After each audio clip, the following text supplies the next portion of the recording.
اعوذ باللہ من الشیطان الرجیم بسم اللہ الرحمن الرحیم الحمد للہ رب العالمین والصلاة والسلام علی سید الانبیاء والمرسلین وعلی اہل بیتہ الطیبین الطاہرین وصحبہ المنتجبین۔ گزشتہ درس میں ہم نے سورۃ البقرہ آیت نمبر 151 تک تمام کیا تھا قرآن مجید کے دوسرے جز میں۔ آج انشاءاللہ سورۃ البقرہ کی آیت نمبر 152 سے 162 تک آیت نمبر 162 تک تلاوت کریں گے، اور اس کے بعد ان آیات کا ترجمہ اور مختصر وضاحت آپ کی خدمت میں عرض کریں گے۔ یہ بھی عرض کر دیں کہ کیونکہ آگے محرم اور پھر سفر آ رہا ہے، تو ظاہراً یہ ہمارا محرم اور سفر کے ختم ہونے سے پہلے آخری درس ہوگا، اور انشاءاللہ جب ماہ سفر تمام ہوگا تو اس کے بعد دوبارہ سے ہم اس سلسلے کا آغاز کریں گے۔ صلوات پڑھیں محمد و آل محمد۔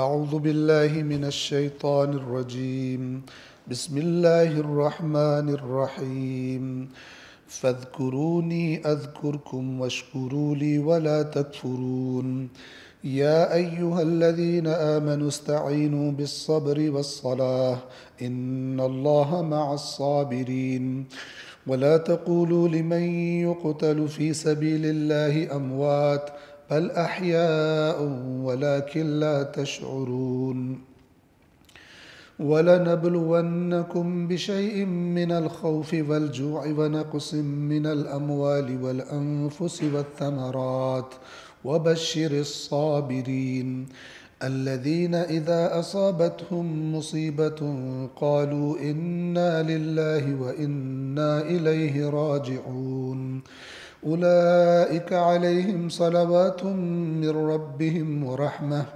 وأولئك هم المهتدون إن الصفا والمروة من شعائر الله فمن حج البيت أو اعتمر فلا جناح عليه أن يطوف بهما ومن تطوع خيرا فإن الله شاكر عليم إن الذين يكتمون ما أنزلنا من البينات والهدى من بعد ما بيناه للناس في الكتاب أولئك يلعنهم الله ويلعنهم اللاعنون إلا الذين تابوا وأصلحوا وبينوا فأولئك أتوب عليهم وأنا التواب الرحيم إن الذين كفروا وماتوا وهم كفار أولئك عليهم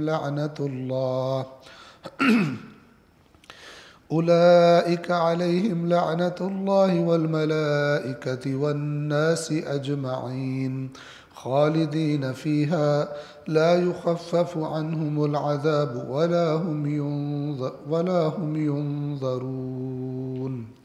صلوات پڑھیں محمد و آل محمد۔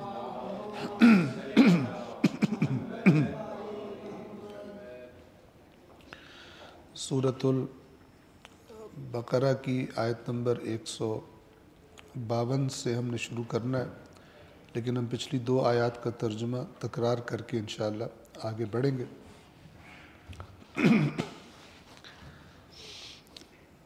آج جب میں بھی ہال میں آیا تھا تو بندہ کوئی بھی نہیں تھا، تو میں نے ایسے ہی مزاحاً جنید بھائی سے کہا کہ آج درس کی جگہ حضرت مسلم کے مصاحب پڑھ کے تو پھر یہاں سے واپس چلتے ہیں، کیونکہ لگ رہا ہے کہ لیکن الحمدللہ آپ لوگ تشریف لے۔ صلوات پڑھیے محمد و آل محمد۔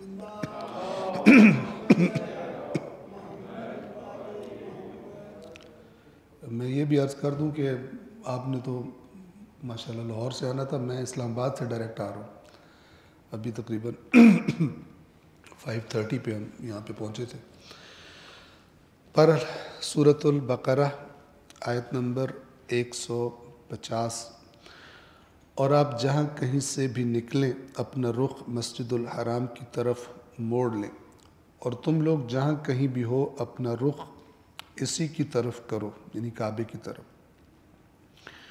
تاکہ ان میں سے ظالموں کے علاوہ لوگوں کو تمہارے خلاف کوئی حجت نہ ملے۔ پس تم ان سے نہیں، صرف مجھ ہی سے ڈرو، تاکہ میں تم پر اپنی نعمتیں پوری کر دوں اور تاکہ تم ہدایت پاؤ۔ آیت نمبر 151، اس کی وضاحت ہم نے آیت نمبر 150 اور 51 کی گزشتہ درس میں ہم نے کر لی تھی، صرف ترجمے کی تکرار کر رہے ہیں تاکہ بات ذہنوں میں تازہ ہو جائے۔ جیسے ہم نے تمہارے درمیان یعنی یہ جو ہم قبلہ تبدیل کر رہے ہیں اور یہودیوں کو اور اہل کتاب کو گویا جواب دیا جا رہا ہے جو انہوں نے پروپیگنڈا کیا ہوا تھا، تو یہ مسلمانوں پر اللہ کی نعمت ہو رہی ہے، کیونکہ اب امت وسط اور وہ امت کے جو انسانیت کی امامت کے لیے چنی گئی ہے، یعنی امامت اس بنی اسرائیل سے لے کر اب بنی اسماعیل میں رکھ دی گئی ہے، تو اسی سلسلے کو آگے بڑھایا جا رہا ہے کہ یہ نعمت جو اب تمہیں ہم دے رہے ہیں، تمہیں امت وسط بنا رہے ہیں، تم معیار ہوگے، تمہاری شریعت معیار ہوگی اب اللہ کے پاس۔ ان الدین عند اللہ الاسلام، بے شک اللہ کے نزدیک دین اسلام ہے۔ وَمَن يَبْتَغِ غَيْرَ الْإِسْلَامِ دِينًا فَلَن يُقْبَلَ مِنْهُ وَهُوَ فِي الْآخِرَةِ مِنَ الْخَاسِرِينَ، اور جس نے بھی اسلام کے علاوہ کسی اور دین کو چاہا تو ہرگز اس سے قبول نہیں کیا جائے گا، اور وہ آخرت میں خسارہ اٹھانے والوں میں سے ہوگا۔ یعنی اب معیار پچھلی شریعتیں نہیں ہیں، بلکہ معیار وہ دین ہے اور وہ شریعت ہے اور وہ احکام ہے اور وہ قبلہ ہے اور سب کچھ کہ جو حضرت محمد مصطفیٰ صلی اللہ علیہ وآلہ وسلم لے کر آئے، اسی کی طرف یہاں اشارہ کیا جا رہا ہے کہ یہ جو تمہیں ہم مزید نعمت دے رہے ہیں یہ ایسے ہی ہے جیسے ہم نے تمہارے درمیان خود تم ہی میں سے ایک رسول بھیجا جو تمہیں ہماری آیات پڑھ کر سناتا ہے اور تمہیں پاکیزہ کرتا ہے اور تمہیں کتاب و حکمت کی تعلیم دیتا ہے اور تمہیں ان چیزوں کی تعلیم دیتا ہے جو تم نہیں جانتے تھے۔ اس آیت نمبر 151 کے سلسلے میں ہم نے آپ سے عرض کیا تھا کہ اسی سورۃ البقرہ میں آیت نمبر 129 میں ان تمام باتوں کی وضاحت کر دی گئی تھی، یہاں پر ہم نے تکرار نہیں کی تھی۔ آیت نمبر 152،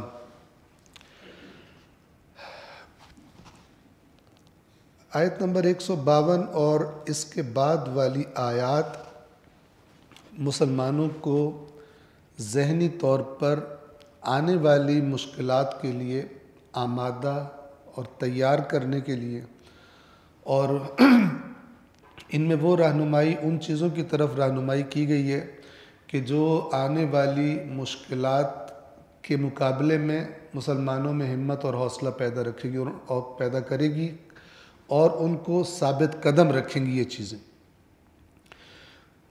اور گویا اللہ تعالیٰ ان آیات میں یہ فرمانا چاہ رہا ہے کہ جو راستہ ہم نے تمہارے لیے انتخاب کیا ہے وہ کوئی پھولوں کی سیج نہیں بچھی ہوئی کہ جس پر تم نے چلے جانا ہے، بلکہ شدید ترین مشکلات کا سامنا تمہیں کرنا پڑے گا اللہ کے دین کو سربلند کرنے کے لیے، اللہ کے دین کی نصرت کرنے کے لیے تمہیں بہت زیادہ حوصلے کی، بہت زیادہ صبر کی ضرورت پڑے گی، اس لیے کہ بہت مشکل راستہ ہے۔ یہاں پر میں آپ کی خدمت میں یہ بھی عرض کر دوں کہ بہت سارے لوگ ہم میں سے دین کو چاہتے ہیں آسانیوں کے لیے، یعنی ان کی ایکسپیکٹیشن یہ ہوتی ہے کہ ہم یہ کام کر دیں، یہ اتنی رکعت ہم نفل پڑھیں گے، اتنے ہم مثلا کسی کو لڈو کھلا دیں گے یا دیگ پکوا دیں گے تو ہمارے لیے آسانیاں ہو جائیں گی۔ اگر آپ غور کریں تو اس کے پیچھے کون سی ذہنیت کار فرما ہے؟ اس کے پیچھے دین سے محبت کی ذہنیت کار فرما نہیں ہے، اس سے پیچھے دنیا کی محبت کی ذہنیت کار فرما ہے۔ اصل میں ہے دنیا کو چاہنے والا، لیکن ایسے گھر میں پیدا ہوا جس میں دین کا نام لینے پر مجبور ہے۔ تو دین کی طرف آتے ہیں، جیسے قرآن مجید بار بار اس کی طرف اشارہ کرتا ہے کہ جب تم لوگ کسی مشکل میں گرفتار ہو جاتے ہو تو کھڑے ہوئے اور بیٹھے ہوئے اور لیٹے ہوئے خدا کو یاد کرتے، اور جب اللہ تمہاری مشکل کو حل کر دیتا ہے تو پھر ایسے انسان گزرتا ہے جیسے کسی کام کے لیے اللہ کو پکارا ہی نہیں تھا۔ یعنی اللہ کیوں چاہیے؟ اللہ کیوں چاہیے؟ دنیا کا مسئلہ حل کرنے کے لیے۔ اگر اس کے علاوہ بھی اللہ چاہیے ہوتا تو ویسے بھی یاد رہتا۔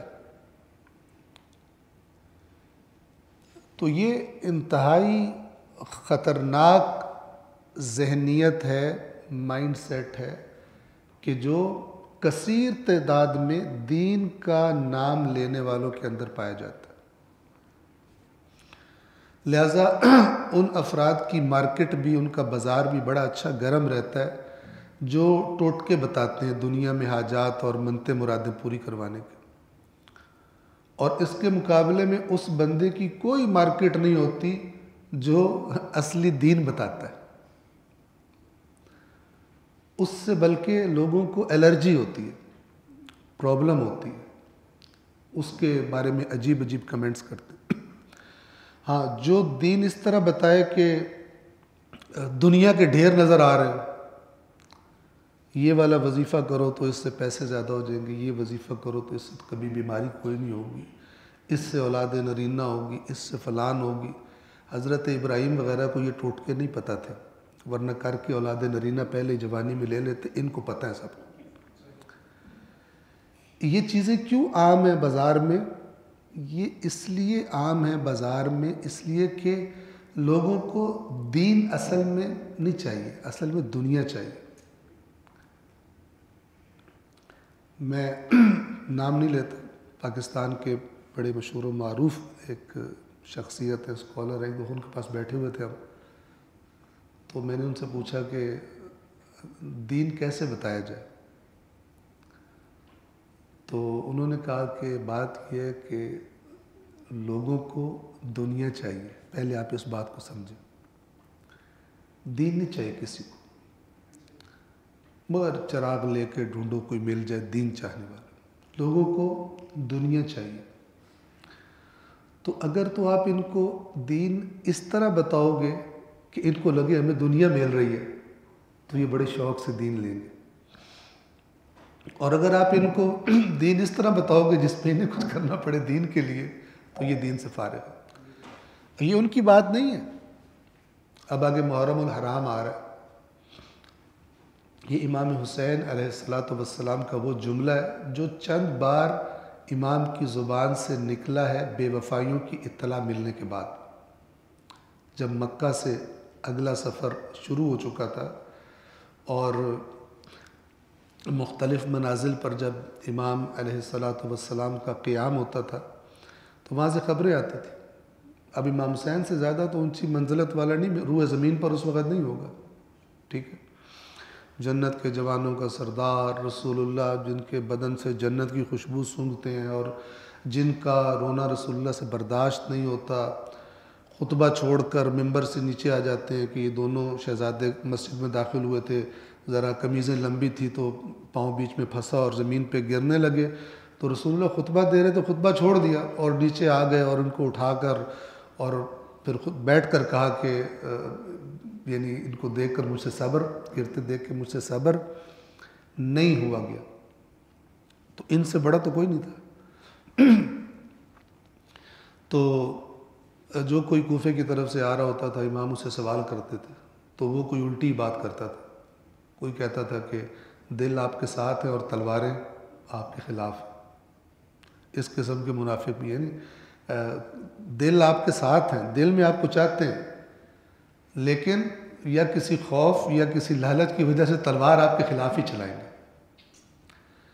تو وہاں پر امام حسین علیہ السلام ایک بار نہیں چند بار یہ جملہ امام کے زبان اطہر سے نکلا ہے کہ الناس، لوگ، عبید الدنیا، یہ دنیا کے غلام ہیں، دنیا کے نوکر۔ عبید عبد کی جمع، یہ دنیا کے غلام ہیں۔ وَالدِّينُ لَعِقٌ عَلَىٰ أَلْسِنَتِهِمْ، اور دین زبان سے چکھنے کی حد تک چکھتے ہیں، چسکا ان کی زبان کا۔ يَدُورُونَهُ، یہ دین کے ارد گرد گھومتے ہیں، دور لگاتے ہیں، ٹھیک ہے، دین کے ارد گرد گھومتے ہیں۔ کب تک؟ جب تک ان کی معیشت چلتی رہے، جب تک دین سے ملنے کی امید ہو کچھ ان کو۔ یہ امام حسین فرما رہے ہیں۔ وہ جو جن آغا صاحب کی میں بات کر رہا ہوں، جن عالم کی، انہوں نے کہا کہ ان اصل میں دنیا چاہیے، دین کو تب لیں گے کہ ان کو دنیا کی پیکنگ میں دو۔ لہٰذا میں نے کہا کہ ان کی مارکیٹ بہت زیادہ ہے جو دنیا حاصل کرنے کے ٹوٹکے بتاتے ہیں، ہر مراد پوری، تو یہ بڑا مجرب عمل ہے۔ یہ فلانے دادا کے خواب میں آیا تھا، وہ بہت بڑے بزرگ تھے، وہ جو مرضی کرا لو۔ یہ جو مجرب عمل تھے، یہ اللہ کے نبیوں کو نہیں پتہ تھا، ٹھیک ہے نا۔ بجائے بدر کے میدان میں جانے کے مجرب عمل کرتے تو فنا ہو جاتے سارے، بجائے خندق کھودنے کے مجرب عمل کرتے۔ سب قوم کو، ملت کو سست اور کامچور اور دنیا پرست بنانے کے یہ شیطانیت کنڈے۔ یہ بات سخت ہے، ٹھیک ہے نا، لیکن آپ انشاءاللہ سوچنے والے لوگ ہیں، سوچیں کہ ان چیزوں سے انسان کے اندر جو عمل کا جذبہ ہے اور جو مشکلات کو فیس کرنا اور چیلنجز کو فیس کرنا، بلکہ ان کو للکارنا ہے، جو مومن کے بارے میں قرآن تصویر دکھاتا ہے، وہ فارغ ہے، وہ کانسیپٹ ہی ختم ہو گیا۔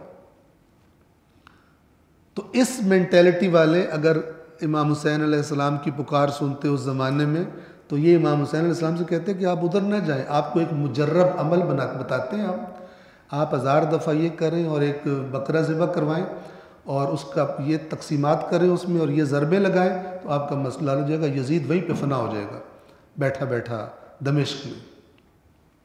اگر یہ ٹوٹکے ان کو نہیں پتہ تھے، ان کو تھا کہ ہمیں جانا ہے کربلا میں۔ اور کچھ لوگ اتنے بے شرم ہیں کہ ان باتوں سے اپنے کندھے خالی کرنے کے لیے اور عوام کو انہی غلط بازیوں پہ لگائے رکھنے کے لیے کیا کرتے ہیں؟ جب بھی امام حسین علیہ السلام کے قیام کے مقصد کی بات کی جائے، احساس ذمہ داری کی بات کی جائے، امر بالمعروف اور نہی عن المنکر کی بات کی جائے، کیا کہتے ہیں؟ ہماری اوقات نہیں ہے کہ ہم سمجھ سکیں کہ وہ کیوں گئے تھے، تم بہت بڑے بے شرم ہو، تم بہت بڑے خائن ہو اور مجرم ہو اللہ اور رسول کے اور اہل بیت کے اور بالخصوص امام حسین کے، کہ تم جو بے شرمی سے کہتے ہو ہم نہیں سمجھ سکتے کہ وہ کیوں کربلا گئے تھے، کیونکہ تم نے ٹوٹکے بتا کر مال بنانا ہے، تو تمہیں پتہ ہے کہ نہ تم خود میدان عمل کے بندے ہو اور نہ تم قوم کو اس طرف لانا چاہتے ہو اور خیانت کرتے ہو جیسے یہودی علماء پہلے خیانت کیا۔ تعریف کیسے ہوتی دین میں؟ امام حسین علیہ السلام جیسا واضح کربلا کا میسج، اس کو یہ کہتے ہیں کہ ہم اس کو سمجھ نہیں سکتے، مکار ہے، بہت مکار۔ ادھر سے جب فضائل پڑھنے لگیں گے کہیں گے امام حسین انبیاء کے وارث ہیں، تو پھر عقل کے اندھو، بلکہ عقل کے اندھے نہیں ہو تو مکار ہو۔ عقل کے اندھے تو وہ ہیں جو سن کے آگے سے واہ واہ کرتے ہیں، چونکہ انہیں بھی کچھ کرنا نہیں پڑ رہا ہوتا، مفت میں جنت مل رہی ہوتی۔ قرآن مجید نے بتایا کہ تمام انبیاء اس لیے آئے تھے تاکہ لِيَقُومَ النَّاسُ بِالْقِسْطِ، تاکہ انسانی معاشرہ عدل پر قائم ہے۔ اللہ تعالیٰ فرماتا ہے ہم نے سب انبیاء اس لیے بھیجے، ان کے ساتھ کتابیں نازل کی، میزان حق و باطل کو تولنے کا نظام، یہ ہم نے بھیجا کس لیے؟ لِيَقُومَ النَّاسُ بِالْقِسْطِ، تاکہ لوگ انصاف پر قائم. اگر امام حسین وارث انبیاء ہے تو کیوں کہتے ہم نہیں سمجھ سکتے؟ لیکن یہ اتنے بے شرم کہتے ہیں قرآن بھی نہیں، قرآن کے بھی پتہ نہیں کتنے کتنے معنی، ہمیں کیا پتہ اس کا یہی معنی جو کیا جا رہا ہے. تو بے شرمی کی اور خیانت کی حدوں کو کراس کر دیں. اور لوگ کیوں دھوکے میں آتے ہیں؟ جو لوگوں کی سزا ہے، اور وہ سزا یہ ہے کہ اللہ کے رسول کی نصیحت پر عمل نہیں کرتے، حدیث ثقلین کے مطابق قرآن اور اہل بیت اطہار ان دونوں سے کما حقہ تمسک نہیں کرتے، اللہ کی کتاب سے دور. لہذا حق بنتا ہے کہ فراڈ کیا جائے اور لوگ دھوکہ کھائیں. جب اللہ رسول کی اتنی واضح نصیحت کے بعد بھی یہ حالت ہے تو پھر خداوند عالم کی کوئی پارٹی اور کوئی رشتہ داری کسی کے ساتھ نہیں ہے. تو امام وہاں پہ فرماتے ہیں کہ الناس عبید الدنیا، لوگ دنیا کے بندے، والدین لائق علی السنتہم، دین ان کی زبانوں کا چسکا چکھتے ہیں، جب تک میٹھا لگے، یعنی جب تک اس سے معیشت چل رہی ہو، ٹھیک ہے، تب تک اس کے چکر لگاتے ہیں. وَإِذَا مُحِّسُوا بِالْبَلَاءِ، اور جب آزمائش کے ذریعے ان کی چھانٹی کی جاتی ہے، یعنی جب میدان آزمائش سجتا ہے، امام حسین میدان آزمائش سجانے جا رہے تھے وہاں پر. وَإِذَا مُحِّسُوا بِالْبَلَاءِ، بلا کہتے ہیں آزمائش کو، اور جب آزمائش کے ذریعے ان کی چھانٹی کی جاتی ہے، قل، یہ قل قلیل جس سے ہم اردو میں استعمال کرتے ہیں، قل الدیانون، تو پھر قلیل ہوتے ہیں دیندار. اور امام تو جو فرما رہے تھے، امام نے تو پھر اس کا مشاہدہ بھی بڑے اچھے طریقے سے کر لیا. کتنے لوگ تھے کہ جو بری خبریں جیسے ہی آنا شروع ہوئی تو کوئی نہ کوئی بہانہ بنا کے امام کے پاس سے کھسکنا شروع ہو گئے، جانا شروع ہو گئے. کیونکہ پہلے ان کو لگ رہا تھا کہ وہاں پہ تو بڑا وارم ویلکم ہوگا، اور ہم چونکہ امام کے ساتھ جا رہے ہیں تو حکومت تو کوفے کی تیار ہے وہاں پر، اور ہمیں بھی کچھ نہ کچھ تو ملے گا، کوئی نہ کوئی عہدہ اور کچھ نہ کچھ چیز ملے گی. لیکن جیسے ہی وہاں سے بے وفائی کی خبریں آنے شروع ہوئی، قل الدیانون، پھر دیندار تھوڑے ہی رہ گئے، قلیل رہ گئے. تو یہ آیات بھی جو ہے مسلمانوں سے کہہ رہی ہیں کہ یہ نہ سمجھو کہ یہ جو اللہ تعالیٰ اب تمہیں امت وسط بنا دیا تو اب تمہارے پیسے زیادہ ہو جائیں گے اور تمہارے جناب آرام و آسائش میں، اور تم پہ مشکل کوئی نہیں آئے گی، اور تمہاری موجیں ہی موجیں لگ گئی ہیں. اب تیار ہو جاؤ کہ اس کی جو قیمت پے کرنی پڑتی ہے اس کے لیے. اب تمہاری مخالفتیں زیادہ ہوں گی، تمہاری آزمائشیں اور سخت ہوں گی. تو جو دین کو آسانیوں کے لیے چاہتا ہے اس کی بنیاد ہی غلط ہے. آسانیاں ہیں، اللہ نے دیندار کے لیے آسانیاں وہاں رکھی. ایسا نہیں کہ یہ آسانی نہیں ہوتی، ہوتی ہے، خوشیاں دیتا ہے اللہ، لیکن یہ معیار نہیں ہے. اگر دینداری کی وجہ سے یہاں دنیا میں چیزیں ملنا اور دنیا ملنا معیار ہوتا تو سب سے زیادہ دنیا انبیاء کے پاس ہوتی اور ان کی زندگیوں میں نظر آتی. آرام و آسائش ان کے پاس ہوتا. سب سے زیادہ آرام و آسائش اور دنیا کی مال و دولت یہ اہل بیت اطہار کے پاس ہوتی. لیکن ایسا نہیں ہے. اور روایات میں ہے کہ مومن کی آزمائش اس کے ایمان کے مطابق ہوتی، یعنی ایمان بڑھتا جاتا ہے تو آزمائش بھی زیادہ ہوتی جاتی. لیکن یہ چیزیں اور یہ کانسیپٹ گم کر دیے گئے، ان کو بیان نہیں کیا جاتا، چونکہ لوگوں کو بھی ان کو سننے کا شوق نہیں، وہ دین سے آسانی چاہتے ہیں. یہاں بھی اچھا پیکج دو ہمیں، اور جنت میں بھی اور قیامت میں بھی بہترین پیکج ہمارا ہو، بس ہمیں یہ چاہیے دین سے. آیت نمبر 152 فَاذْكُرُونِي، پس تم مجھے یاد رکھو. یعنی یہ کیا کہنا چاہ رہے ہیں؟ جتنی بھی مشکلات آئیں، جتنے بھی یہ مراحل آئیں، تم نے مجھے نہیں بھولنا. جیسے ہی مجھے بھولو گے تمہیں پھر مصیبتیں بڑی لگنا شروع ہو جائیں گی. اللہ کی یاد یعنی اللہ کے ساتھ رابطہ، یہ انسان کے لیے مشکلوں کو چھوٹا کر. مشکلیں بڑی ہوتی ہیں اس کے اندر طاقت زیادہ آ جاتی ہے کہ یہ مشکلوں کو برداشت کر سکے۔ رسول اللہ کو مکہ میں کہا گیا کہ یہ تو مشکلیں رہیں گی، لیکن الم نشرح لک صدرک، ہم نے آپ کی شرح صدر عطا نہیں کر دی، یعنی آپ کے اندر جو صلاحیت تھی اسے ہم نے اور بڑھا دی ہے برداشت کرنے۔ مصیبتیں تو آنی ہی آنی،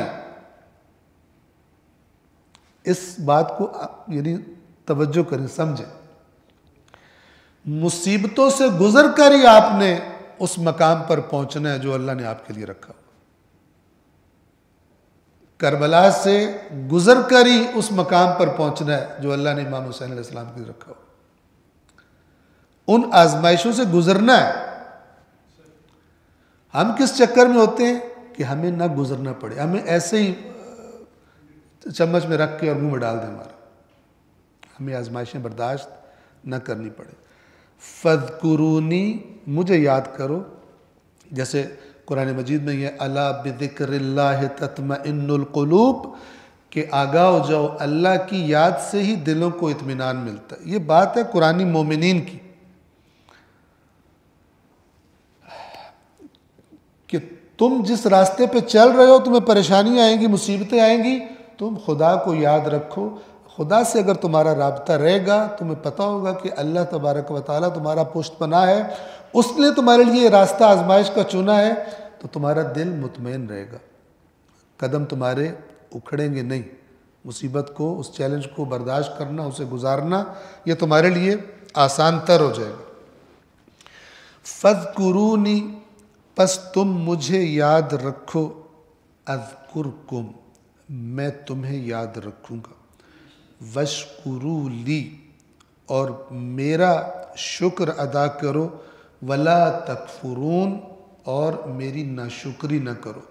یہ جو کفر کا لفظ یہاں پر ہے ولا تکفرون، یہ کفران نعمت جسے ہم کہتے ہیں۔ کفر کا لفظ قرآن میں ایک تو وہی ایمان کے مقابلے میں استعمال ہوا ہے، اور ایک شکر کے مقابلے میں بھی کفر کا لفظ استعمال ہوتا ہے، جسے ہم اردو زبان میں بھی کفران نعمت کہتے ہیں، یعنی نعمت کی ناشکری کا۔ پہلے ذکر کا آپ کی خدمت میں عرض کر دوں۔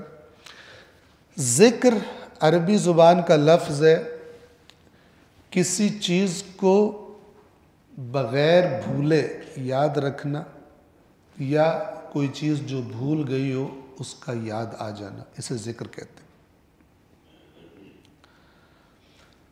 ذکر زبان کا بھی ہوتا ہے، اسے ذکر لسانی کہتے ہیں، اور ذکر دل کا بھی ہوتا ہے اندر کا، جسے ذکر قلبی کہتے ہیں۔ عام طور پر جو ہمارے ذہنوں میں ہے ذکر، وہ ذکر نہیں ہے جو ذکر کی حقیقت ہونی چاہیے۔ ہم جاتے ہیں جناب کسی کے پاس، کوئی ذکر بتائیں، یعنی کوئی تسبیح بتائیں، کوئی وظیفہ بتائیں، فلان بتائیں، اور بتانے والے بھی آج کل وہ تسبیحیں بتا دیتے ہیں، حقیقت ذکر نہیں بتاتے۔ کوئی پرابلم ہے، اصل دین کی روح سے کوئی پرابلم ہو گیا سب کو، اکثریت کو۔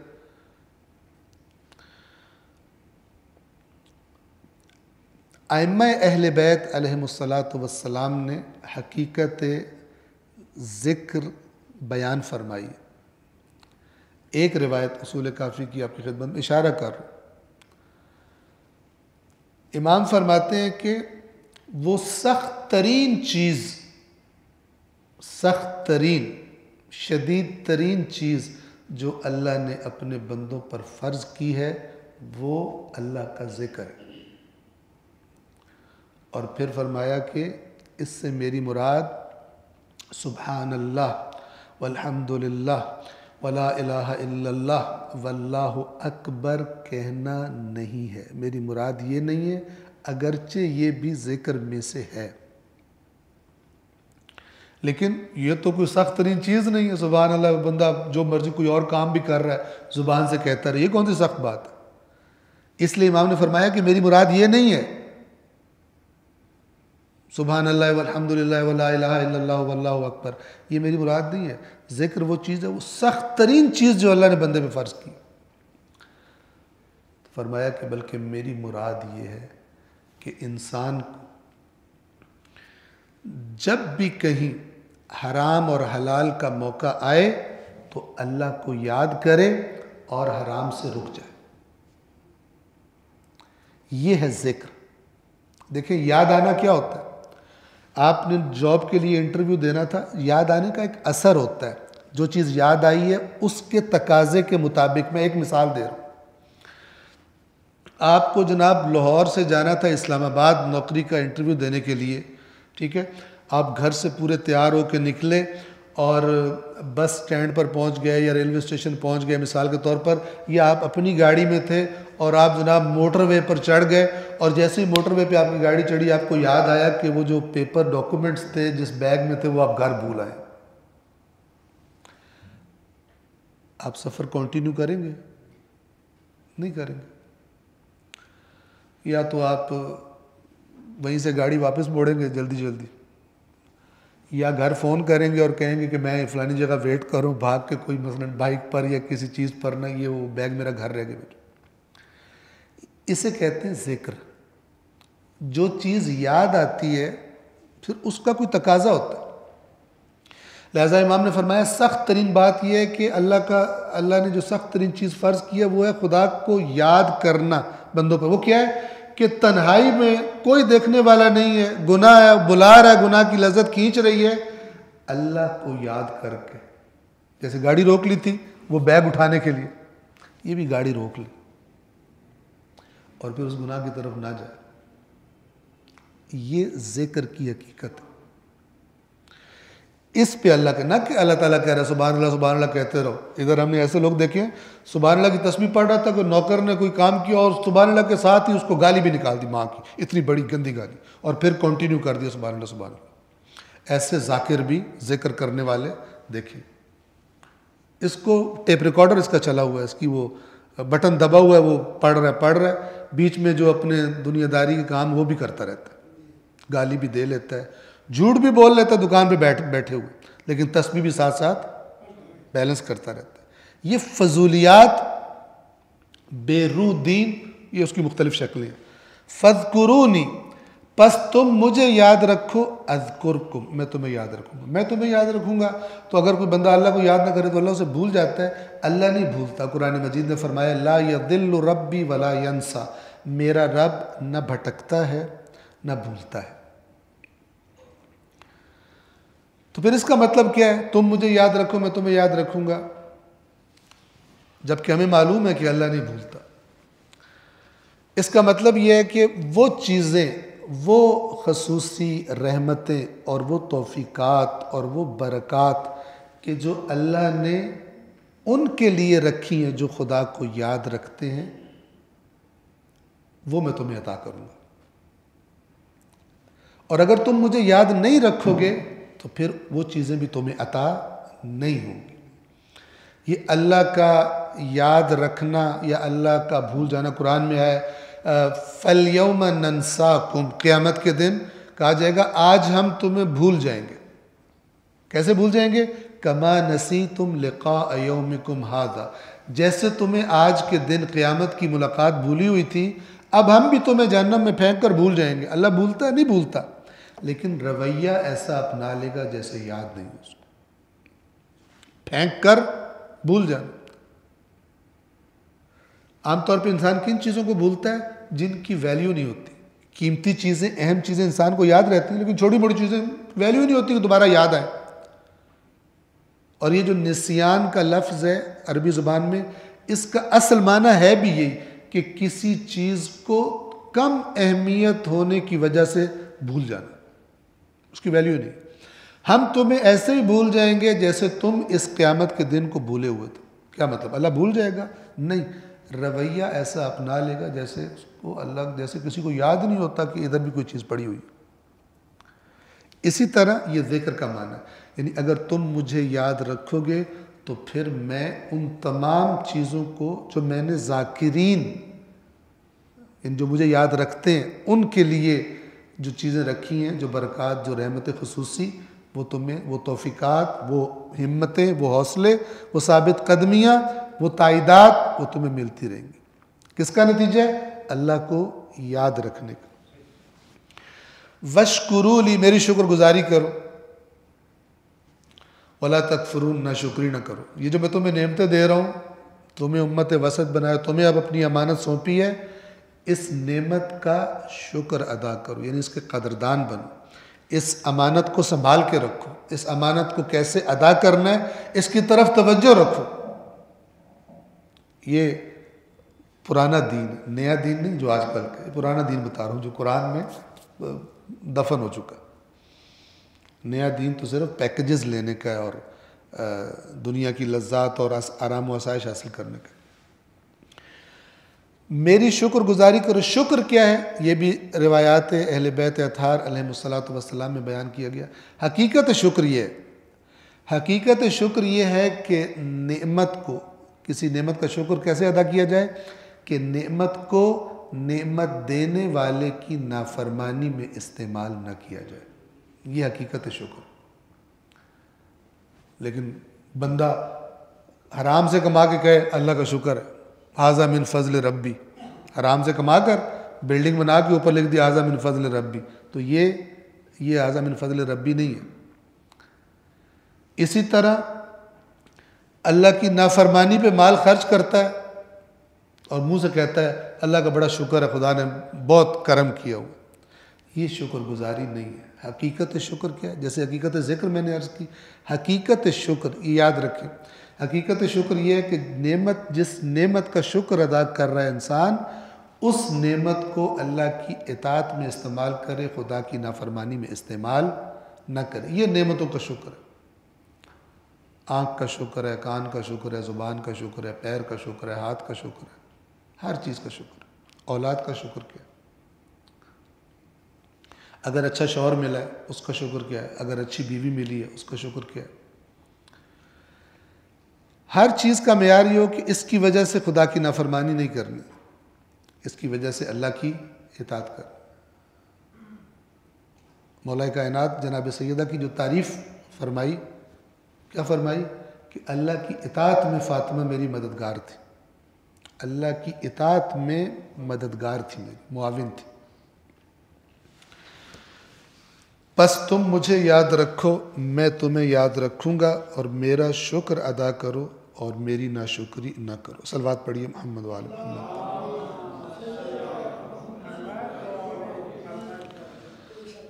یا آیت نمبر 153، یا ایہا الذین آمنوا استعینوا بالصبر والصلاۃ، اے ایمان والو مدد لو. استعینوا، استعانت یہ وہی لفظ ہے جو ایاک نستعین میں آیا. نستعین ہم عون مدد کو کہتے ہیں، ہم عون طلب کرتے ہیں. استعینوا تم عون طلب کرو، تم مدد طلب کرو. مدد لو کس سے؟ دو چیزوں سے، بالصبر والصلاۃ، ایک صبر سے اور ایک نماز سے. یہ دو چیزیں توجہ کریں، یہ دو چیزیں بنیادی ترین ہیں مشکلات کا مقابلہ کرنے کے لیے. یہ اللہ تعالیٰ گائیڈ کر رہا ہے کہ اب تمہارا چیلنج اور بڑا ہو گیا. امت وسط بنا دیے جانے کے بعد، امامت تمہارے اندر رکھ دیے جانے کے بعد، اب اور زیادہ تم پر معاملات سخت ہو جائیں گے. تو کیا کرو؟ استعینوا، مدد لو، ہیلپ لو. کس سے؟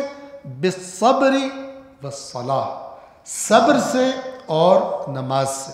یہ دو چیزیں تمہارے اندر پکی ہونی چاہیے. ایک تو اپنے اندر صبر پیدا کرنے کی کوشش کرو اور اسے بڑھانے کی کوشش کرو، اور ایک نماز کے ساتھ تمہارا رابطہ گہرا ہونا چاہیے. پہلے نماز کا ذکر کروں، اس کے بعد صبر کا ذکر کروں آپ کی خدمت میں. نماز کیا ہے؟ نماز انسان کا خدا سے رابطہ. دنیا داری کے معاملات میں بھی انسان بعض اوقات چھوٹے چھوٹے مسائل سے ڈرتا ہے، لیکن اچانک اس کا رابطہ کسی بڑے افسر کے ساتھ بڑی اچھی دوستی اور پکا رابطہ ہو جاتا ہے، تو وہ جو چیزیں جن کو وہ بڑی اپنے لیے مشکلات سمجھتا تو انہیں لیفٹ ہی نہیں کراتا. حتیٰ کہ اپنے آس پاس کے لوگوں میں کہ کے درمیان بھی اس کے اندر ایک اکڑ سی پیدا ہو جاتی ہے، اس نسبت کی وجہ سے، اس تعلق کی وجہ سے جو اوپر اس کا قائم ہو گیا. ٹھیک ہے. تو نماز کیا ہے؟ اللہ تبارک و تعالی سے بندے کا تعلق، بندے کی ڈائریکٹ بات اللہ سے گائیڈنس لینا، یہ نماز ہے. تو جب نماز انسان کی اپنی جگہ پر قائم ہوگی، اس کائنات کی سب سے طاقتور ہستی کے ساتھ بندہ جڑا ہوگا، تو بڑی سی بڑی دنیا کی مشکلات اس کے لیے برداشت کرنا کوئی مسئلہ نہیں، اگرچہ اسے کٹ جانا پڑے. لہٰذا سورۃ المزمل میں، جو کہ بالکل ابتدائی صورتوں میں ہے جو رسول اللہ پر نازل ہوئی تھی، اس میں اللہ تعالیٰ نے کیا فرمایا؟ یہ جو نماز شب کا حکم ہے، یا ایھا المزمل قم اللیل الا قلیلا نصفہ او انقص منہ قلیلا او زد علیہ ورتل القرآن ترتیلا. یہ ساری اتنی زیادہ نماز پڑھنی ہے، آدھی رات سے بھی زیادہ نماز پڑھتے رہنا ہے، اور اس میں ٹھہر ٹھہر کے قرآن کی تلاوت کرنی ہے. کیوں؟ ثواب لینا ہے. حکمت ہے پیچھے.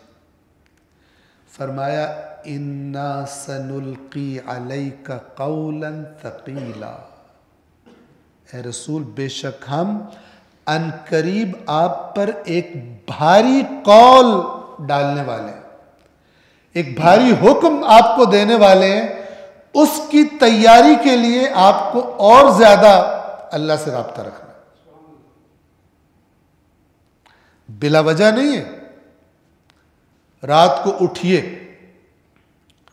آدھی رات کو اٹھیے، یا کچھ کم کر دیجئے، او زد علیہ، یا زیادہ کر دیجئے، ورتل القرآن ترتیلا. اور یہ جو رات کو آپ نے اٹھنا ہے، اس میں قرآن کو آرام آرام سے ٹھہر ٹھہر کر اس کی تلاوت کیجئے. یہ آپ کو انرجی دے گا اس بھاری بوجھ کو اٹھانے کی جو ہم آپ پہ ڈالنے والے. یہ نماز، حقیقی نماز کی یہ تاثیر ہے. استعینوا بالصبر والصلاۃ. صبر کیا ہے؟ صبر ہے اپنے آپ پر کنٹرول، اپنے آپ پر کنٹرول. نماز اور یہ دونوں آپس میں جڑے ہوئے ہیں. کیوں جڑے ہوئے ہیں؟ کہ انسان کو اگر ایک بہت ہی مشکل کے بعد ایک بہت آسانی، بہت زبردست چیز نظر آ رہی ہو تو وہ مشکل کو برداشت کرتا ہے. مثلا ایک محنتی اسٹوڈنٹ، جو میں مثال دیا بھی کرتا ہوں، ایک محنتی اسٹوڈنٹ بہت ساری لذتیں، جو اس کے کلاس فیلوز جو اتنے محنتی نہیں ہیں وہ لگے ہوئے ہیں موج مستی کرنے میں، کھیل کود میں، ان ساری لذتوں کو چھوڑ کر اپنے اوپر سختی کرتا ہے محنت کرنے کے لیے. کیوں؟ وہ جو اگلی منزل ہے اس محنت کے نتیجے میں ملنے والی ہے، اس پر اس کی جب نگاہ ہوتی ہے تو وہ برداشت کرنا اس کے لیے آسان ہو جاتا ہے. آپ سپورٹس کے کمپٹیشن دیکھتے ہیں، مثلا ایک لمبی میراتھن ریس ہے، اب جو اس کے آخر میں جب وہ ایتھلیٹس پہنچے ہوتے ہیں تو ان کی حالت بری ہوئی ہوتی ہے، چہرے عجیب و غریب بنے ہوتے ہیں، لیکن پھر بھی بھاگ رہے ہیں. کیوں؟ انہیں پتہ ہے کہ وہ جو اینڈنگ پوائنٹ ہے نا، وہاں اگر میں پہلے پہنچ گیا تو یہ ساری تکلیف، یہ ساری لذت بن جائے گی میرے لیے. وہ آخری ہدف اس کی نظروں میں ہوتا ہے.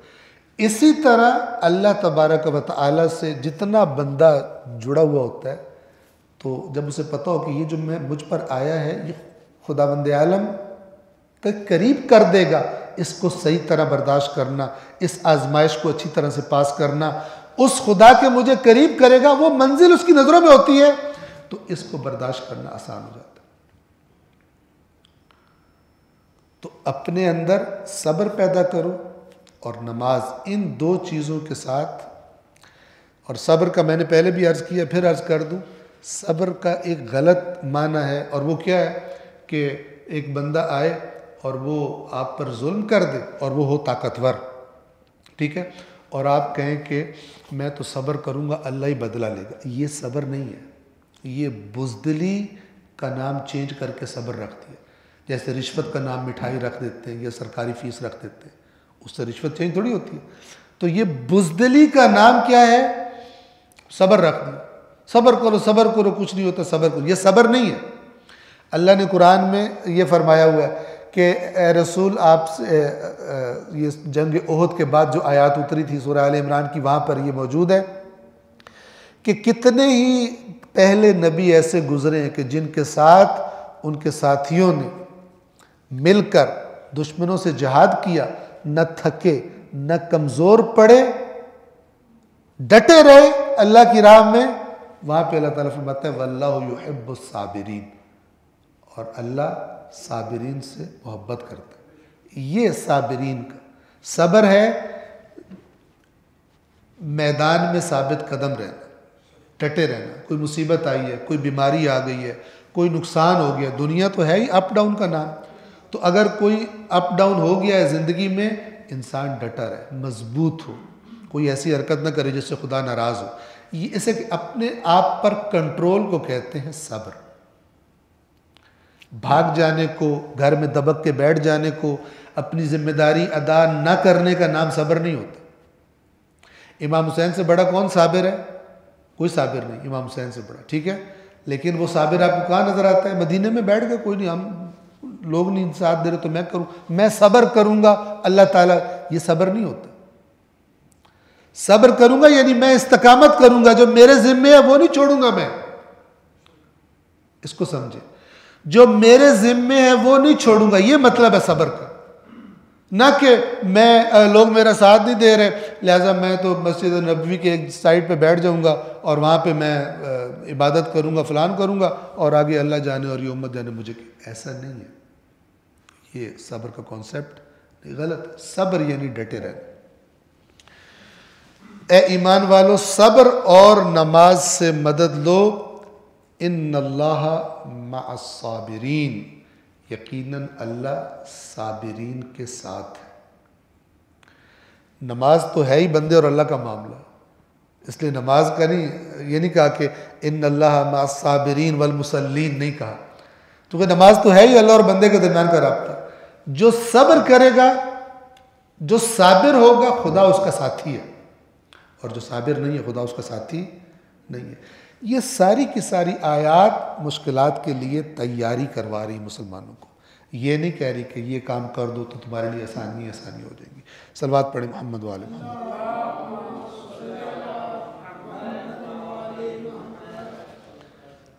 اب اگلی آیت جو ہے 154 یہ بات کو اور ذرا واضح کر دے گی کہ یہ صبر اور یہ نماز سے مدد لو اور مجھے یاد رکھو، مجھے نہیں بھولو. یہ کس لیے کہا جا رہا تھا؟ کہ تم پر اب جو زمانہ آئے گا، تم جنگیں آئیں گی تمہارے سامنے، اور جنگوں میں پھول تو تقسیم نہیں ہوتے، نہ ہی مٹھائیاں بٹتی. جنگوں میں تو تلواریں ہوتی اور تیر ہوتے ہیں. تو وہاں پر تم جب جاؤ گے تو تم قتل بھی ہو جاؤ گے. اب ایک بہت بڑا طبقہ اس معاشرے کا، ان کا عقیدہ کیا تھا جو قرآن مجید نے خود بیان فرمایا ہے. وقالو، اور یہ لوگ کہتے ہیں، ما ہی الا حیاتنا الدنیا، کچھ بھی نہیں ہے سوائے اس دنیاوی زندگی کے ہماری، اور کچھ بھی نہیں. جیسے ہی مریں گے سب کھیل ختم. توجہ سے سنیے، یعنی کانسیپٹ کیا تھا؟ جو کچھ ہے یہی زندگی ہے. اب جس کا ذہن میں یہ عقیدہ ہو کہ جو کچھ ہے یہی زندگی ہے، اس کے لیے سب سے زیادہ پرابلم والی چیز کیا ہے؟ موت. اس کو موت سے ڈر لگتا ہے. لہٰذا جو منافق تھے مدینہ میں، یہ بھی سورہ جو جنگ احد کے بعد آیات اتری ہے وہاں پر تفصیل سے اس کو ڈسکس کیا اللہ تبارک و تعالی نے، کہ جب جنگ احد کے لیے جا رہے تھے تو منافق کیا کہہ رہے تھے؟ بدر میں بھی کر رہے تھے، احد میں بھی کیا، کہہ رہے تھے کہ یہ تو خودکشی ہے. 1000 بندہ لے جا کر 5000 بندے سے مقابلہ کرنا، یہ تو خودکشی ہے.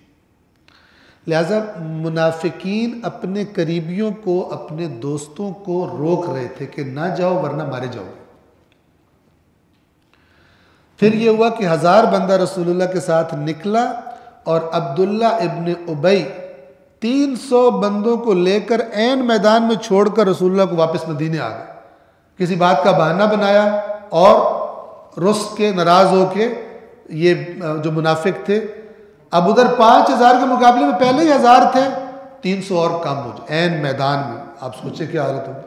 لیکن وہ 700 پھر بھی لڑے اور جنگ جیت گئے تھے. اگر وہ مسئلہ نہ ہوتا مال غنیمت جمع کرنے کے لیے، اگر وہ تیر انداز اپنا مقام نہ چھوڑتے، پوزیشن نہ چھوڑتے.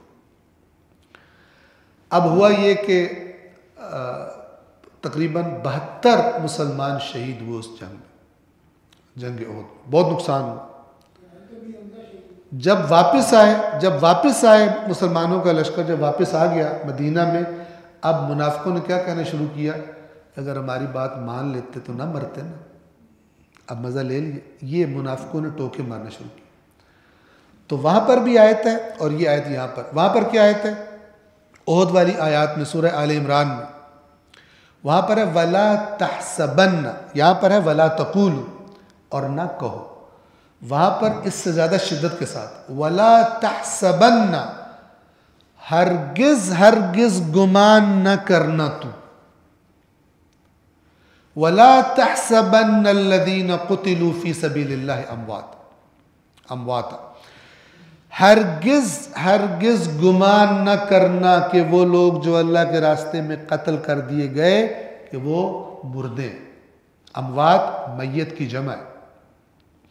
بل احیاء، بلکہ وہ زندہ ہیں.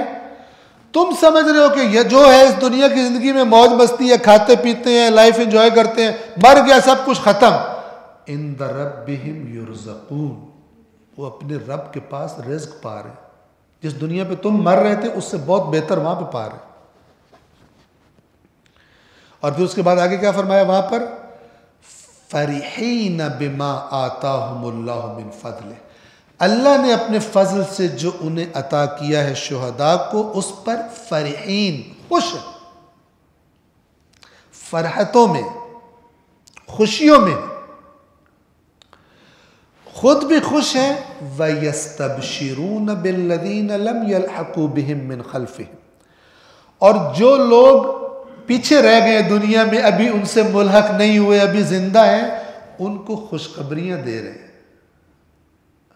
یہ قرآن خوشخبری پہنچا رہا ہے. وَيَسْتَبْشِرُونَ بِالَّذِينَ لَمْ يَلْحَقُوا بِهِمْ مِنْ خَلْفِهِمْ، کیا خوشخبری دے رہے ہیں پیچھے آنے والوں کو جو ابھی تک نہیں آئے لیکن شہادت کے طلبگار ہیں، مرد میدان ہیں. کیا خوشخبری دے رہے ہیں ان کو؟ اللہ خوف علیہم ولا هم يحزنون. وہ خوشخبری یہ ہے کہ انہیں وہاں نہ کوئی خوف ہے نہ کوئی غم ہے. تم جو سب کچھ دنیا کی زندگی کو سمجھ رہے تھے کہ مر گئے، ختم ہو گئے، اور یہی تانے دے رہے تھے اگر ہماری بات مان لیتے اور نہ جاتے میدان میں تو اب زندہ ہوتے، ان کو بدبختوں کو بتا دو کہ تمہیں شعور نہیں ہے. وہ اپنے رب کے پاس رزق پا رہے ہیں، اور بلکہ وہ تو اتنے خوش ہیں کہ وہ دوسروں سے کہہ رہے ہیں کہ دنیا میں تو خوف بھی تھے، دنیا میں تو غم بھی آتے تھے، اب ہم جہاں پر ہیں ہمیں نہ کوئی خوف ہے نہ کوئی غم ہے. یہ کس کے لیے؟ جس کو ایمان ہے اللہ کی بات پر. لقلقہ زبان ہو، زبان کا چسکا، اس کے لیے نہیں. وہ پھر کہتا ہے شہادت چیز تو بہت اچھی ہے لیکن پرابلم یہ ہے کہ جان سے مار دیتے ہیں شہادت. اگر اس طرح شہادت ملتی نا کہ جان بھی بچ جاتی اور شہادت بھی مل جاتی. اور جو لوگ یہاں پر کیا ہے وَلَا تَقُولُوا، آیت نمبر 154 میں وَلَا تَقُولُوا، اور نہ کہو لِمَنْ يُقْتَلُ فِي سَبِيلِ اللَّهِ، اس کو جو قتل کر دیا جائے اللہ کے رستے میں، اموات، مردہ. نہ کہو بل احیاء، بلکہ زندہ ہے. عند ربہم یرزقون، اپنے رب کے پاس، وہاں پر ہے، وہاں پر عند ربہم یرزقون. یہاں پہ کیا ہے؟ ولیکن لا تشعرون، تمہیں ان کی زندگی کا شعور نہیں، نہ تمہیں پتہ چل سکتا ہے کہ وہ کس اللہ کی کن نعمتوں میں. لیکن ہم تمہیں اتنا بتا رہے ہیں، اس دنیا میں رہ کر تم اس چیز کا تصور نہیں کر سکتے جو اللہ نے ان کو عطا کی ہے. لیکن تمہیں اتنا بتا رہے ہیں کہ زبان سے یہ مت کہو کہ وہ مر گئے، کیونکہ تم سمجھتے ہو موت کے بعد ختم ہر چیز، اور جو مر گیا بڑا نقصان کیا اس نے، ہم نے کہا تھا مت جاؤ جنگ کرنے، یہ جنگ کرنے چلے گئے۔ یہاں پر ایک بات جو ذہن میں مزید واضح کرنے والی، توجہ فرمائیں، مرتا کوئی بھی نہیں، نہ کافر نہ مومن۔ جو بدر میں کفار کی طرف سے آئے، نہ مر کر وہ فنا ہوئے۔ فنا اس معنی میں، ایک ہے دنیا سے چلے جانا کے معنی میں فنا، وہ سب کو آنی، وہ رسول اللہ کو بھی آنی، وہ ائمہ اہل بیت کو بھی آنی۔ توجہ فرما رہے ہیں؟ اللہ تعالیٰ قرآن میں فرماتا ہے اِنَّكَ مَيِّتٌ، اے رسول یقیناً آپ میت ہیں، یعنی آپ کو موت آنی ہے۔ وَإِنَّهُمْ لَمَيِّتُونَ، اور یہ جو آپ کے مخالف ہیں یہ بھی مریں گے، ان کو بھی موت آئے گی۔ کُلُّ نَفْسٍ ذَائِقَةُ الْمَوْتِ میں کوئی استثناء نہیں ہے، رسول اللہ سمیت۔ اس کے بعد کی جو زندگی ہے، قرآن نے ایک بیان کی ہے خدا کے راستے میں مرنے والوں کی، احیاء، یہ جو یہاں پہ لفظ ہے نا احیاء، اس کو سمجھنے کے لیے تھوڑا سا آپ کی میں توجہ کروانا چاہوں گا۔ دنیا کی مثال دیتا ہوں آپ کو۔ آپ ایک بندے کو دیکھتے ہیں، ارب پتی ہے، بہترین رہائش کے لیے گھر، بہترین سواریاں، اور لوگوں میں بھی بہت زیادہ عزت ہے۔ آپ ایک لفظ بولتے ہیں، یار زندگی تو یہ ہے۔ یہ اللہ کہنا چاہتا ہے، توجہ فرما رہے ہیں؟ ورنہ تو جس کو برزخ میں لتر پڑ رہے ہیں وہ بھی زندہ ہے۔ اللہ تعالیٰ یہ نہیں کہنا چاہتا۔ یہ جو ہم کسی کو نعمتوں میں غرق، نعمتوں کی فراوانی دیکھ کے کہتے ہیں نا یار زندگی تو اس کی زندگی ہے، یہ اللہ تعالیٰ فرما رہا ہے شہداء کے بارے میں، بل احیاء، وہ زندہ ہے۔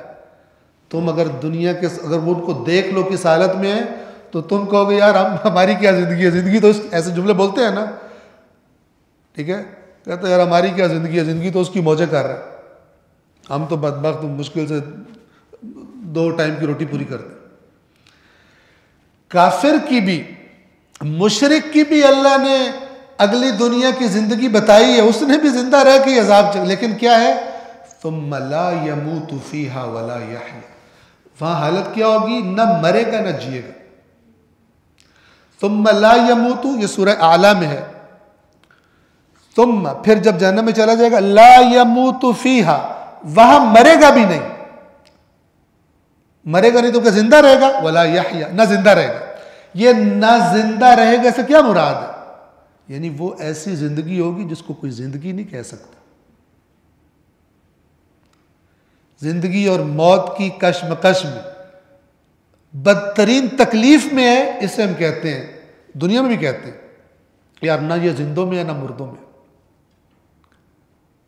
کوئی ہاسپٹل میں پڑا ہو، شدید تکلیف میں ہو، ٹھیک ہے، تو آپ کو بعض کا ڈاکٹر جب جواب دیتے ہیں تو پھر لوائقین بھی کہہ رہے ہوتے ہیں کہ آپ دعا کریں اللہ ان کے لیے آسان، جو اللہ کا فیصلہ کر دے، کیونکہ وہ ہوتا زندہ ہے لیکن اس زندگی کی حالت نہیں ہوتی۔ بس یہ جو اللہ شہداء کے بارے میں فرمایا نا بل احیاء، یہ ان کی بہترین زندگی کی طرف اشارہ کرنا چاہ رہا ہے، وہ زندگی ہے۔ تم اس گھٹیا دنیا کی زندگی، اس کے مقابلے میں اس گھٹیا زندگی اپنی بچا کر تم سمجھ رہے ہو بڑا تم نے کمال کر دیے اور وہ مر کے ختم ہو گئے، وہ زندگی ہے۔ یہ زندگی اس کے مقابلے میں کچھ بھی نہیں۔ اور جو لوگ اللہ کی راہ میں قتل کر دیے جاتے ہیں انہیں مردہ نہ کہو بلکہ وہ زندہ ہیں، اس طرح ہم کہیں اس کو، وہ زندہ ہیں تمہاری ان زندگیوں کے مقابلے میں، وہ زندہ ہیں، ولیکن لا تشعرون، تمہیں شعور نہیں ہے کہ وہ کیسی زندگی گزار رہے ہیں۔ صلوات پڑھیں محمد و آل محمد۔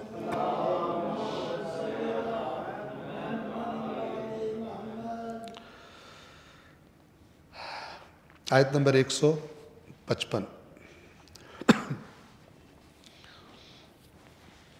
اس آیت کو بھی توجہ سے سنیں۔ یہ ان سے بھی کہا گیا اور جو بھی اس رستے پر ہے اس کو شامل ہے۔ یہ قرآنی اسلام ہے۔ 155 وَلَنَبْلُوَنَّكُمْ، یہ آیت عام طور پر کس کے لیے پڑھتے ہیں؟ اس نے اتفاق ہے امام حسین علیہ السلام اور کربلا والوں کی نسبت سے یہ آیت پڑھی جاتی ہے۔ یہ آیت حالانکہ مدینہ میں بہت عرصہ پہلے نازل ہو چکی ہے، لیکن کربلا کے جو واقعات ہیں ان پر ایسی فٹ آتی ہے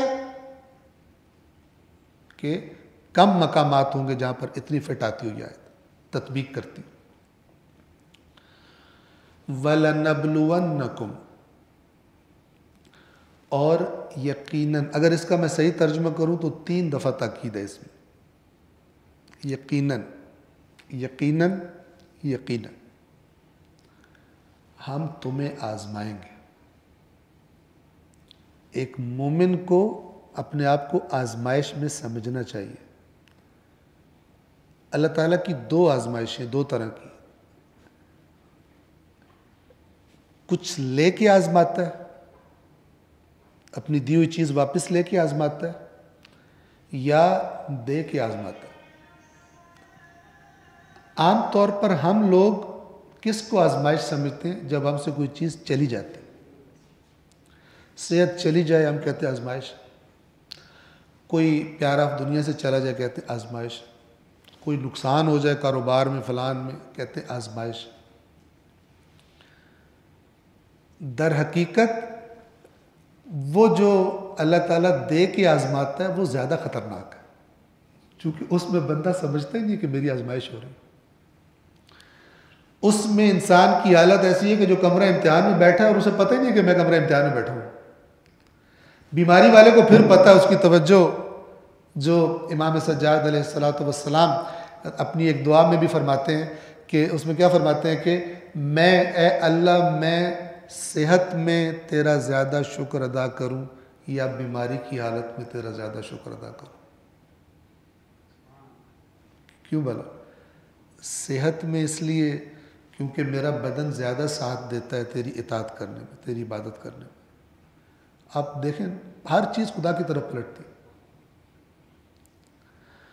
اور بیماری میں اس لیے، یعنی کہ بیماری میں زیادہ نہیں، بیماری بڑی نعمت ہے، یہ صحت بڑی نعمت ہے، کیونکہ بیماری میں اور زیادہ اپنے آپ کو تیرا محتاج پاتا ہوں، اپنے آپ کو اور کمزور پاتا ہوں کہ میرا جسم بھی میری بات نہیں مان رہا پوری طرح، میرا جسم بھی میرا ساتھ نہیں دے رہا، تو اور زیادہ محتاجی کا احساس تیری ذات کے سامنے، محتاجی کا احساس بڑھ جاتا ہے۔ اس پر تیرا شکر زیادہ ادا کروں یا حالت صحت میں تیرا شکر زیادہ ادا کروں؟ یہ دیکھنے کا انداز ہے چیزوں۔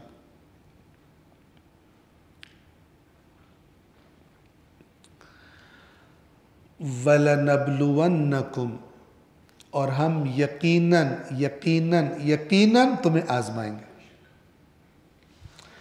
بِشَيْءٍ مِّنَ الْخَوْفِ وَالْجُوعِ، بِشَيْءٍ یعنی ایک مقدار، خوف سے، یعنی تمہارے حالات ایسے بن جائیں گے کہ جس سے انسان پر خوف طاری ہو جاتا ہے۔ والجوع،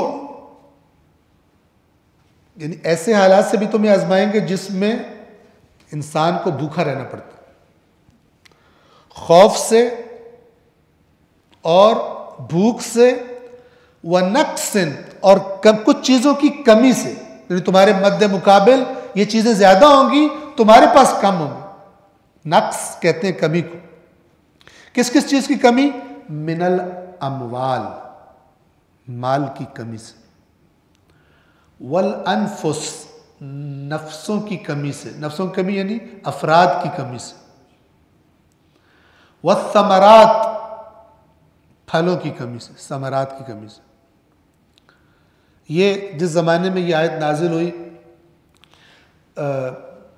جنگوں کے لیے جانے کی وجہ سے، جنگوں پر جانے کا لازمہ یہ تھا، ان ذمہ داریوں کا لازمہ یہ تھا کہ جو ان کا مین پھل اگتا تھا مدینہ میں، کھجور، اپنے باغات کی صحیح طرح خیال نہیں رکھ سکتے تھے اور پھر کمی ہو جاتی تھی۔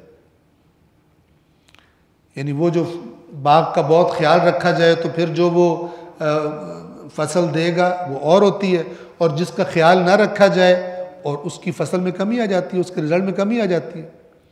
ہم اس سے بھی تمہیں آزمائیں گے کہ تم یہ کہو کہ لو جی ہم جہاد پہ جائیں، پیچھے بیڑا غرق ہو جائے، روٹی کہاں سے کھائیں گے؟ ہم تمہیں اس سے بھی آزمائیں گے۔ پس خوف، بھوک اور کمی مال کی اور جانوں کی یعنی افراد کی اور ثمرات یعنی پھلوں کی، یہ ہم یقیناً تمہیں آزمائیں گے اگر اس راستے پر ہو تو۔ اگر ہو ہی نہ تو موجے کرو، اگر ہو ہی نہیں تو پھر اور طریقہ ہے۔ آزمائش تو ہونی ہے تمہاری، کسی اور طریقے سے ہوگی، لیکن اگر خدا کے راستے پر ہو، اگر رسول کے بتائے ہوئے راستے پر ہو تو پھر ان چیزوں سے تمہیں آزمایا جائے گا۔ کیونکہ کچھ پر تو اللہ دنیا کے دروازے کھول دیتا، کہتا ہے ٹھیک ہے تمہیں یہ چاہیے تو پھر جتنی چاہیے لے لو، پھر اکٹھا تمہیں پکڑیں گے۔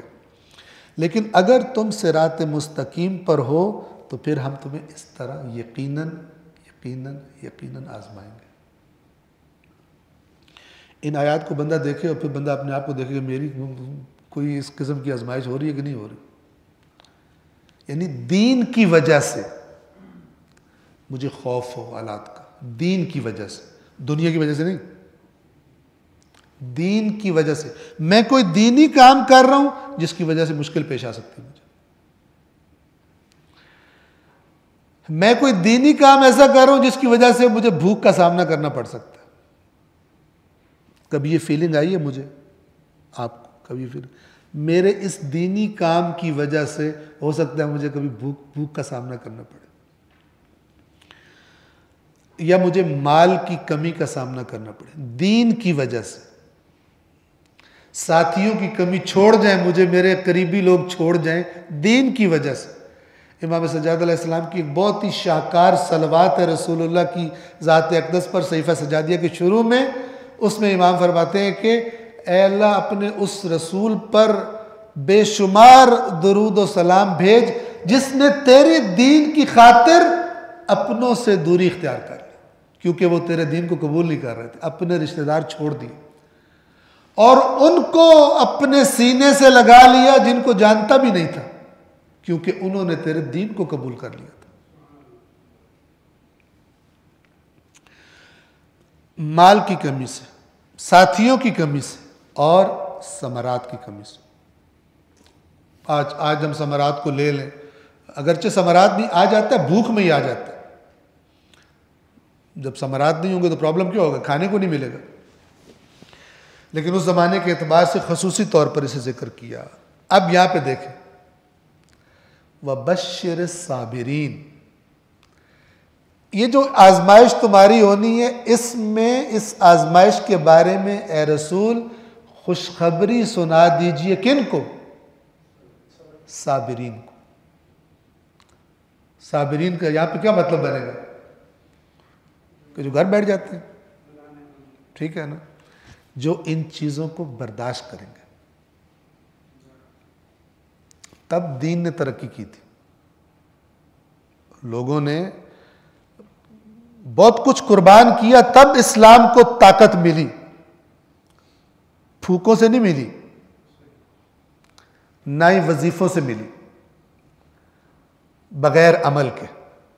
کہ جب میں پھوکے اور وظیفے کہتا ہوں نا، یہ میری مراد یاد رکھیں ہمیشہ تاکہ مس کنسیپشن نہ ہو، یہ ہے بغیر عمل کے پھوکے مارنا اور بغیر عمل کے دعائیں مانگنا اور بغیر عمل کے وظیفے کرتے رہنا۔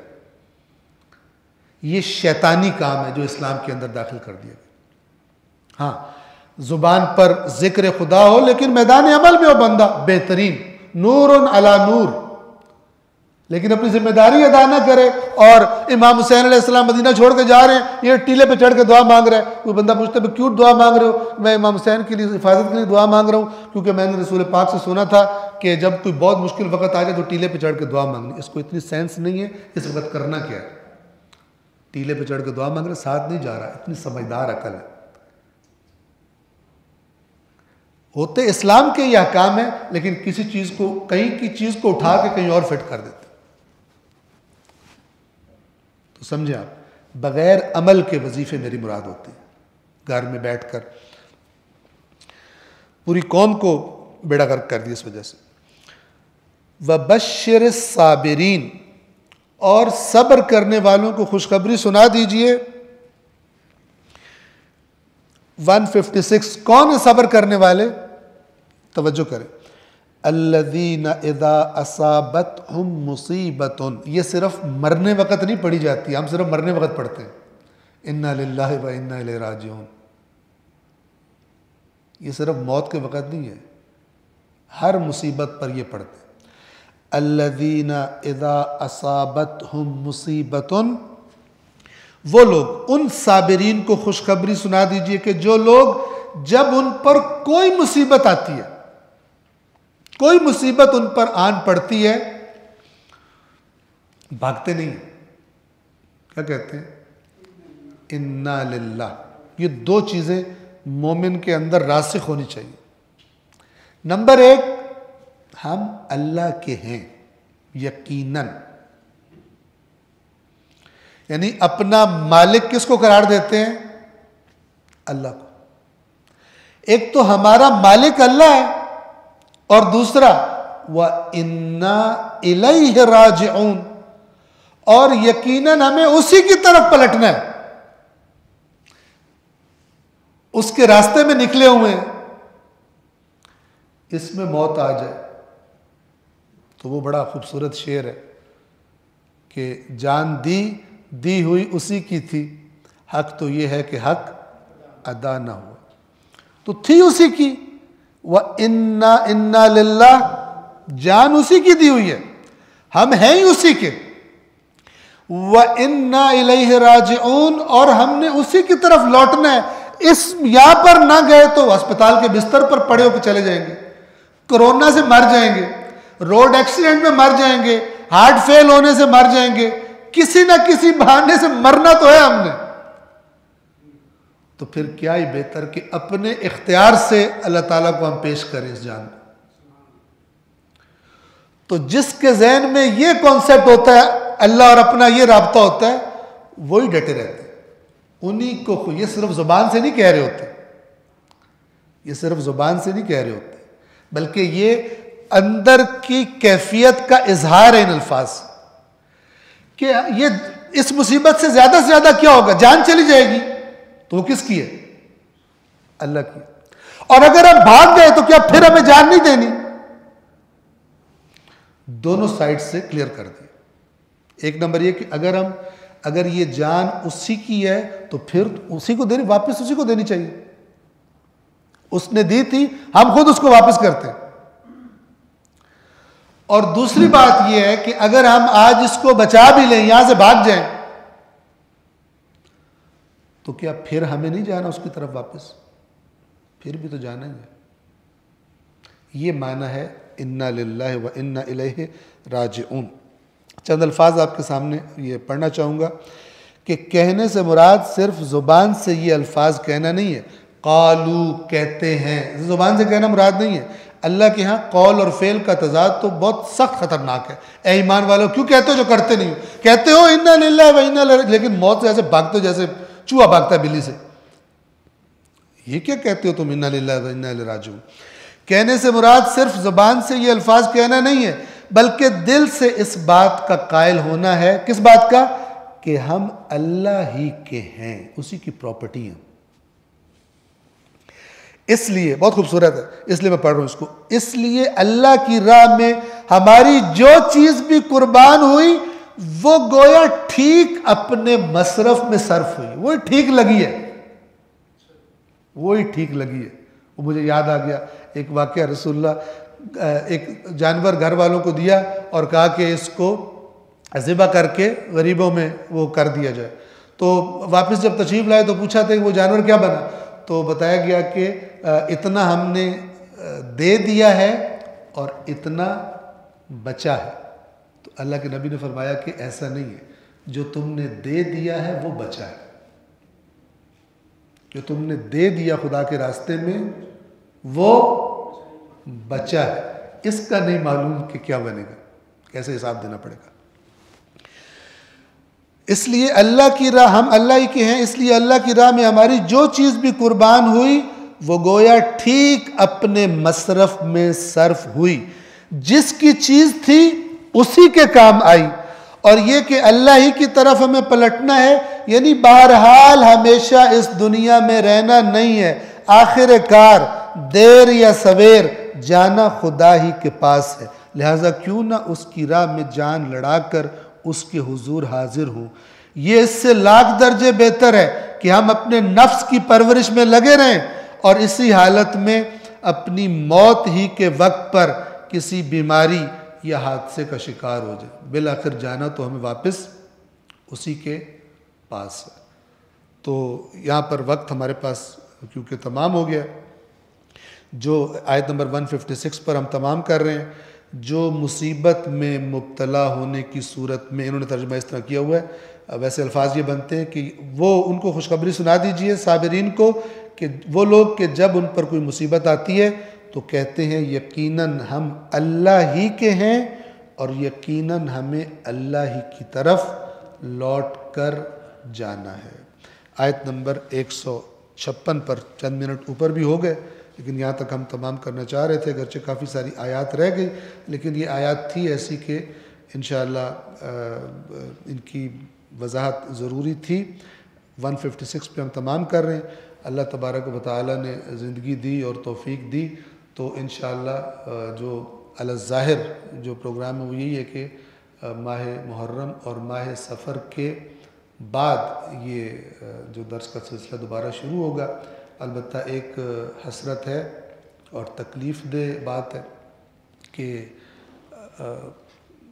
ہونا تو یہ چاہیے تھا کہ جیسے ماہ رمضان میں قرآن کی طرف مثلا زیادہ توجہ ہوتی ہے، ماہ محرم اور ماہ سفر یعنی جتنے بھی عزاداری کے ایام ہیں، اس عزاداری کے ساتھ قرآن مجید بھی جڑا رہتا،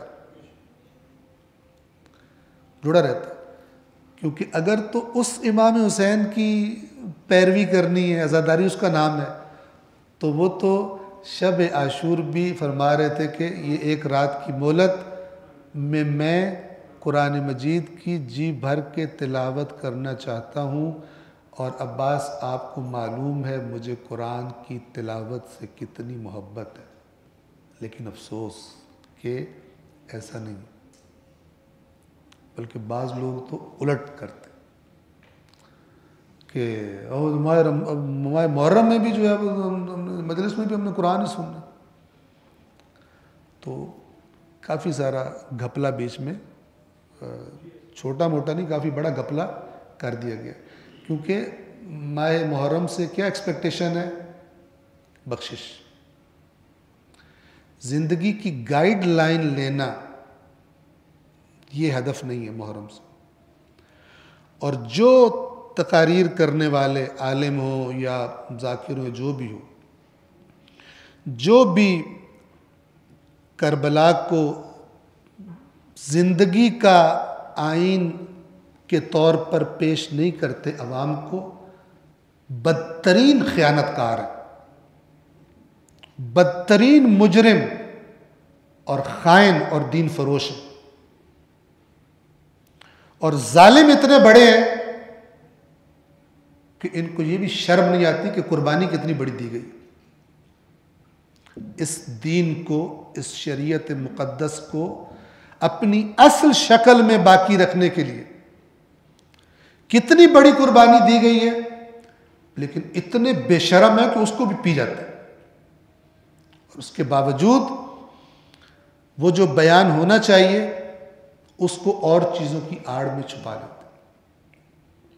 بہت بڑا جرم ہے، اور جس کو اللہ نے عقل دی ہے، جس کو اللہ نے شعور دیا ہے، اس کو جہاں تک اس کے اندر طاقت ہے، توفیق ہے، حکمت کے ساتھ، موعظہ حسنہ کے ساتھ اور جدال بالاحسن کے ساتھ اس یلغار کے خلاف قیام کرنا چاہیے۔ قیامت کے دن سامنا کرنا پڑے گا، جب ہر نبی کو بلایا جائے گا، اسی طرح سب ائمہ کو بلایا جائے گا، تو وہ ہم سے سوال کریں گے، ہاں تم بینیفٹ تو سارے ہم سے لینے کے چکر میں تھے، جو ہم چھوڑ کے گئے تھے، جس کے لیے ہم ذبح ہوئے، جس کے لیے ہمیں زہر دیے گئے، جس کے لیے ہمیں قیدوں میں ڈالا گیا، تمہارا اس کے لیے کیا تمہاری پرفارمنس ہے؟ تم نے کیا ذمہ داری ادا کی ہے؟ تمہاری کیا کمٹمنٹ تھی؟ یا وہاں بھی صرف اپنی غرض کے چکر میں تھے اور یہاں بھی اپنی غرض کے چکر میں؟ تم نے کیا رہنمائی لی ہم سے؟ جس کا دین اسے یہاں فائدہ نہیں دے رہا، اسے یہاں گائیڈ نہیں کر رہا، اس کا دین اسے وہاں فائدہ نہیں دے گا، چونکہ وہ نقلی دین ہے جس پر اس کو لگا دیا گیا ہے۔ اصل دین اس دنیا میں زندگی گزارنے کا طریقہ ہے، اصل دین اس دنیا میں زندگی گزارنے کا طریقہ ہے، اور جو اس طرح گزارے گا اس کو آخرت میں بینیفٹ دے گا۔ اور اگر ایسا نہیں ہے تو پھر دھوکہ ہے، اور اس سے بڑا دھوکہ انسان کے ساتھ اور کوئی نہیں کیا جا سکتا۔ خداوند عالم غور و فکر کی ہم سب کو توفیق عطا فرمائے۔ تو